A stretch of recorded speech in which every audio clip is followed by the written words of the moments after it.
আমার রাজনীতি করতে করতে আমি সাকিব ভাই যখন আপনার প্রশ্নের উত্তর দিচ্ছিল আমি আমার নিজের কথা চিন্তা করছিলাম আচ্ছা আমার কি কখনো এরকম মনে হয়েছে যে এনাফ ইজ এনাফ আর কত যুদ্ধ হবে বাট আমার কাছে মনে হয়েছে যে না মানে আমার কাছে মনে হচ্ছে যে না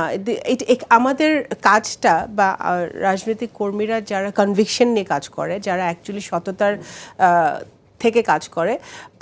এখানে সাকসেস আর ফেইলিয়ারের বলে কিছু নাই এখানে this is what it is এইটাই বাস্তবতা এবং কখনো আধা সেকেন্ডের জন্য মনে হয় নাই যে আমি অন্য কিছু করলে বেটার করতাম বা আমার লাইফটা অন্যরকম হলে ভালো হতো because this is what I choose এটা তো আমাকে কেউ জোর করে করতে বলে নাই আমি চুজ করেছি আমি দেশের জন্য কাজ করব দল একটা